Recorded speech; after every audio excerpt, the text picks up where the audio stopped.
İşin güzelliği orada. GoPro oturup da kendisi o içerikler için uğraşmıyor. Buradaki taktik belli. Alan memnun, satan memnun. Segment bazında farklılaştığı zaman ihtiyaçları da değişebiliyor. Nereye geldik artık? İşin para tarafına geldik. Mesela yapay zeka deyince iş değer önerisine kaçtı.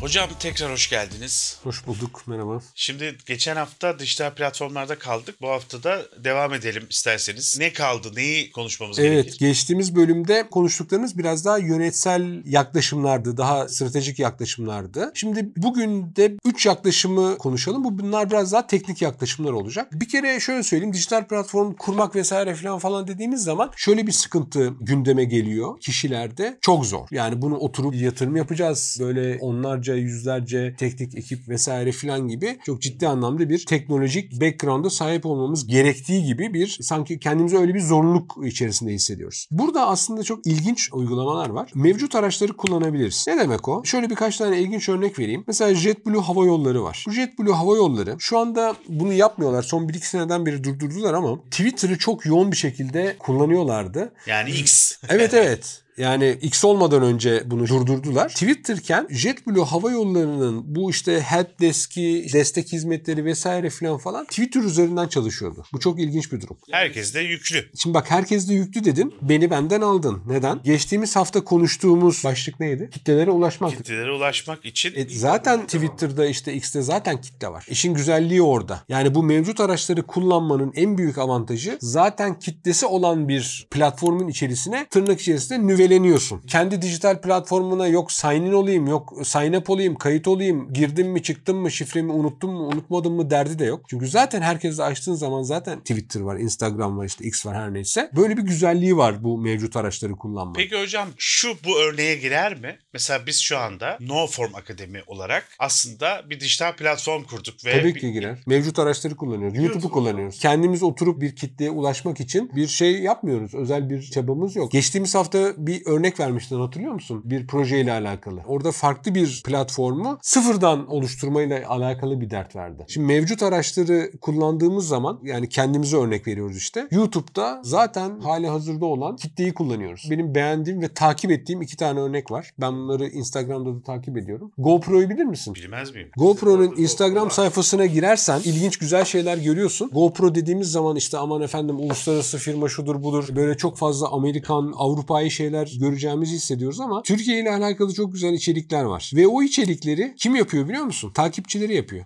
GoPro oturup da kendisi o içerikler için uğraşmıyor. Eğer sen bir GoPro kullanıcısıysan GoPro ile çektiğin çok güzel şeyler var. Ve oradaki içeriklerin çalışmış. Muhakkak GoPro tabii ki profesyonel, tabii ki bazı içerikler koyuyordur. Sıfır değildir. Ama çoğu kullanıcılarının kendisinden geliyor. Peribacalarının orada misal bisiklete binen cyclistler var. Mesela onların çok güzel videoları var. Veyahut mesela uçan balonların olduğu çok güzel videolar var. Onun haricinde Türkiye'de de işte mesela Çeşme'deki o zannedersem rüzgar sörfüyle alakalı güzel videolar var vesaire. Sadece Türkiye'de değil, dünyanın birçok bölgesinde, yani okyanus bölgelerinde, Kuzey Kutbu'nda vesaire filan, Afrika'da kullanıcıların çektiği çok güzel videolar var. Yani bu adamların parası yok mu? Yani bir dijital platform bunlar kuramıyorlar mı kendilerine? Kurabilirler tabii ki ama yani buradaki taktik belli. Mevcut araçları kullanıyor. Hiçbir şekilde yok efendim ben sign in olayım, sign up olayım, yok süper çok multimilyon dolar verip acayip yazılımcılar tutayım veya çok büyük serverlar tutayım gibi bir derde girmemiş. Hazır olan Instagram'ı kullanmış. Bir diğer güzel örnek, ben bunu da takip ediyorum. İngiliz perakende devi var, Asos diye. Bilmem duydun mu? Asos'un da bir Instagram'ına gir. Orada da çok enteresandır. Asos müşterileri kendi kombinlerini oluşturup Asos ürünlerinden Asos'un Instagram sayfalarında paylaşıyorlar. Netice itibariyle bunlar böyle sermayesi olmayan firmalar falan değil. Yani bunlar da Instagram'da bu platformu kullanmış durumdalar. Şunu da zannetmemek lazım. Yani orada Asos'ta veya GoPro'da bir tane adam var, böyle elinde bir cep telefonundan böyle milyonlarca kişiyi yönetiyor şeklinde değil. Çok büyük bir ihtimalle X'in, Instagram'ın veya bu tip mevcut olan araçların API'larını çeşitli yazılım ortamlarına bağlayıp muhtemelen oradaki işte soruları, yorumları yönetiyorlardır diye tahmin ediyorum. Tabii orada da bir açık inovasyon söz konusu. Sana bir soru bununla alakalı. Covid zamanı sence nikah nikahlar nasıl kıyılmıştır? 2 sene boyunca bütün dünya evdeydi ha. Evlenecek olan adamlar nasıl evlendiler?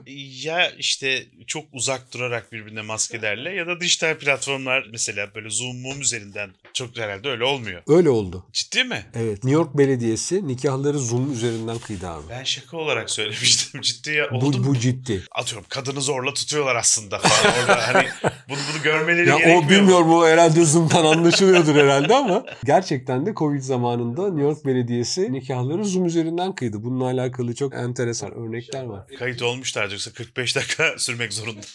Maksimum. Ve accountları vardır. Yoksa 45 dakikada işte son 5 dakika kaldı falan, hadi kıyalım çabuk diye. Burada tabii işin güzel tarafı, onu kullanıcılara eşe dosta verip canlı olarak da yayınlıyorlar. Herkes katılabiliyor da yani oradaki nikah törenine. Bu tabii çok güzel bir örnek. Yani mevcut araçları, online araçları bunun için kullanmış New York Belediyesi. Gelinle damat aynı yerdeydi en azından değil mi o konuda?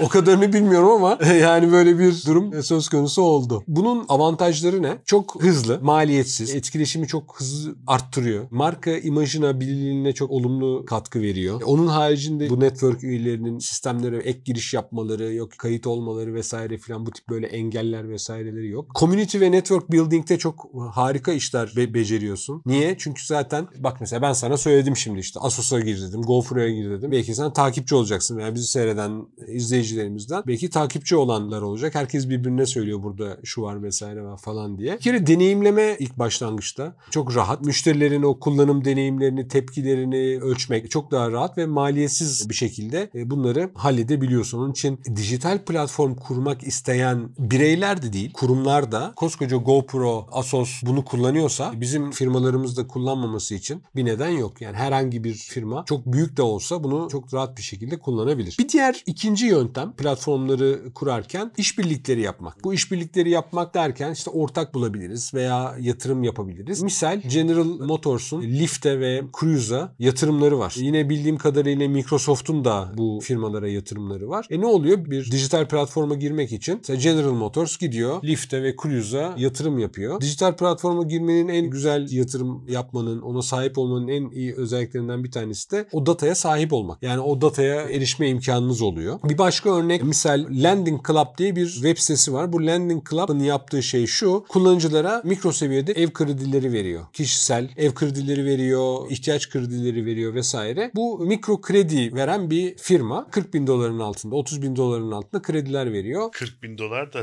Amerika için çok öyle aman aman büyük bir para değil. bizde de artık çok değil yani. Burada ne yapıyor? Neyle işbirliği yapıyor? Bank Alliance'la işbirliği yapıyor Lending Club. Buradan aldığı başvuruları, kayıtları Bank Alliance'a aktarıyor. Bank Alliance'da hatırladığım kadarıyla 25-30 bankanın, kredi veren firmanın oluşturduğu bir birlik. Doğal olarak ne oluyor? Alan memnun, satan memnun, kredi alanlar memnun. Oradan aynı bizim şeydeki gibi, nasıl Sigortam.net'ten veya farklı sigorta platformlarından teklif alıyorsunuz. Aynı onun gibi firmalardan, bankalardan kredi teklifi alınabiliyor. Bir üçüncü yaklaşımda şu olabilir: oturursunuz, dijital platformunuzu kendiniz yaparsınız. Yani neden bahsediyorum? Buna oturup ciddi anlamda soyunmaktan bahsediyorum ve kuralları kendinizin koymasından bahsediyorum. En pahalısı da budur herhalde. En pahalısı bu. Tabii en sağlam yol bu aslında bakarsanız ama riskli de. Ama burada tabii şunu öneriyoruz daha çok. Evet, yatırım olarak çok fazla para harcamanız gerekiyor vesaire ama burada da gözümüz kapalı girmiyoruz aslında. Mesela burada General Electric'in bir örneğini verebiliriz. General Electric bilindiği üzere özellikle sağlık sektöründe çok fazla sağlıkla alakalı kullanılacak cihazlar üretiyor. Zaten bunları kullanan ciddi anlamda bir kitle var. Özellikle hastanelerde, sağlık kuruluşlarında vesairede. Bu cihazlar üzerinde ekstra add-on uygulamalar yapmak isteyen, çeşitli software uygulamaları geliştirmek isteyen veya bir IoT uygulaması geliştirmek isteyen third party kullanıcılar için mesela Predix diye bir dijital platform kurmuş durumda General Electric. Bu Predix'e girenler General Electric'in bu cihazlarına ulaşıp çeşitli third party solution'lar verebiliyorlar. Burada bu üç yaklaşımdan sonra dijital platformların yönetim tarzlarını bir toparlayacak olursak, temel olarak benim şahsen önemsediğim çok temel 4 alan var. Bu alanlar: 1. Bunun performans yönetimini nasıl yapacağız? Yeni ürün ve hizmet geliştirme konusunda nasıl ilerleyeceğiz? İkinci konu bu. Üçüncüsü, bu dijital platformumuzun organizasyonunu nasıl kurmalıyız? Son olarak da neden bu dijital platformları yapıyoruz veya niye özellikle bu dijital taraflara girdik? Tabii en nihayetinde gideceğimiz nokta bir şekilde bir exit yapmak. Satın alma olabilir. Biz satın alma yapabiliriz veya bizi satın alabilirler veya başka bir platform platformla birleşebiliriz. Dördüncü konumuz da işin para tarafı kısacası. Şimdi ilk alana geri dönecek olursak ilk alan neydi? Performans yönetimiydi. Bu performans yönetimini, daha doğrusu her alanı iki başlık altında şimdi değerlendirelim. Birinci başlığımız işin teknik tarafı, dijital platform tarafı. İkincisi de yönetsel süreçler. İlk tarafta dijital platform yönetimi yaklaşımı tarafında bu performansı nasıl arttırabiliriz? Bir kere çok ciddi bir şekilde veriye odaklanmamız gerekiyor. Performans arttırımını sağlayabilmek için. Hem bu işlenen veriyi hem müşteriye hem de kendi takımımıza bir kere göstermemiz gerekiyor. Bak kardeşim, sen şu verilerle şunu yaptın. Neticesinde bu olduğu şeklinde. Tabii bu müşteriler için oldukça önemli. Özellikle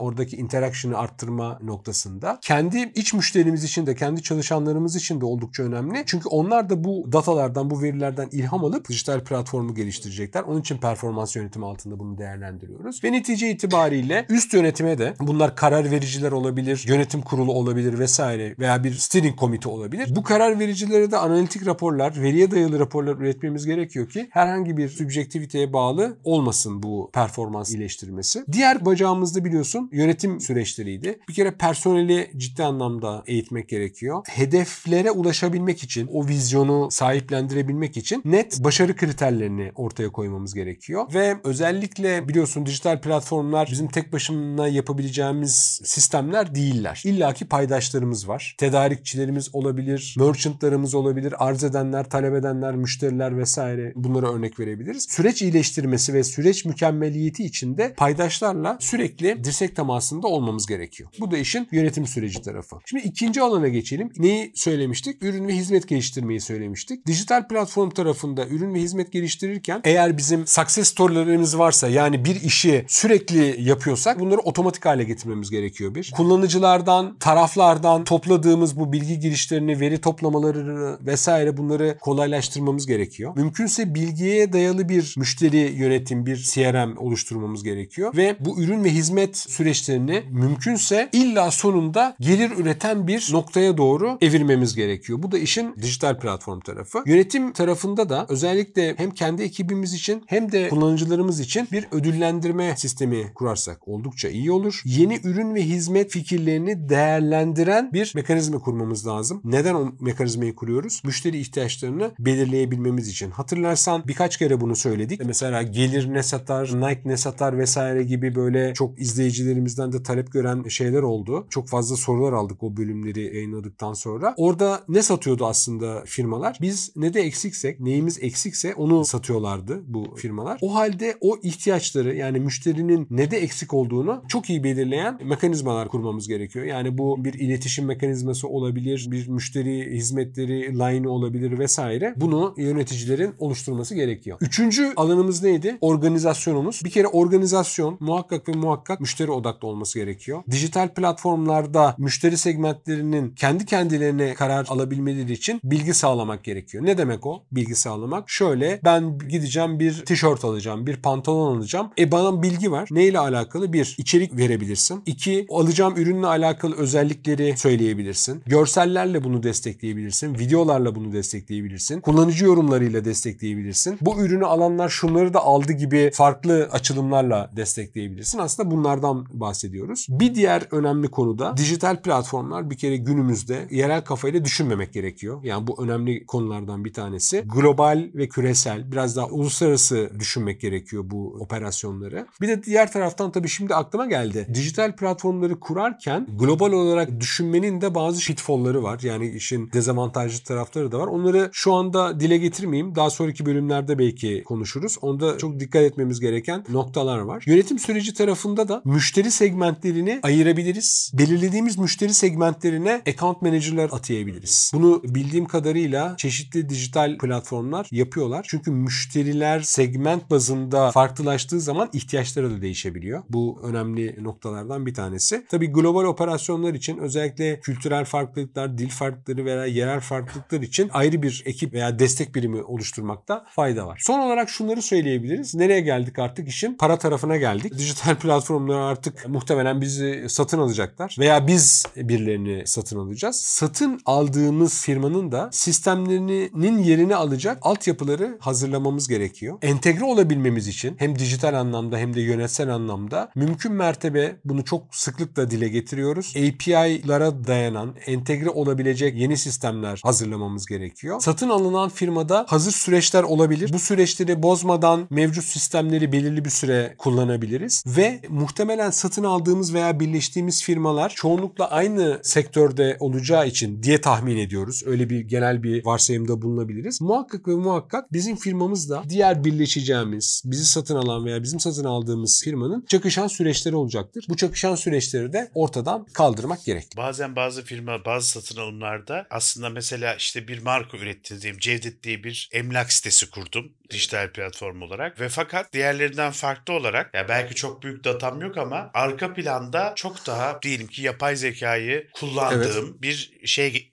gerçekleştirdim. Bu tarz satın almalarda şey yapıyorlar. Değer önerisinden bahsettim. Mesela yapay zeka deyince iş değer önerisine kaçtı. İşte mesela değer önerisini satın alıyor. Diyor ki Evet. ben bu yapay zeka altyapısını senden satın alayım. Bunu kendi sistemime entegre edeyim. Çünkü benim daha büyük bir platformum var. Sana bunun için bu kadar bedel ödeyeyim. Sen exit yap, Cevdet'i kapat diyor mesela. Yani Cevdet'i satın almıyor aslında. Cevdet Emlak neyse işte onun adı. Aslında altyapısını satın alıyor. Bu da çok oluyor. Satın alıyor. Satın almak istemeyen firmalar işbirliği yapıp kendilerini süper app'e de çevirebilirler. Yani illa böyle büyük bir bulk bir yatırım yapmak istemezlerse. Hocam çok zevkliydi konular valla. Kafamızı açıyorsunuz her seferinde. Teşekkür ederim. Haftaya belli mi sürpriz mi? Haftaya bilmem konuşalım. Çok teşekkür ederim hocam. Haftaya görüşmek üzere o zaman. Görüşürüz.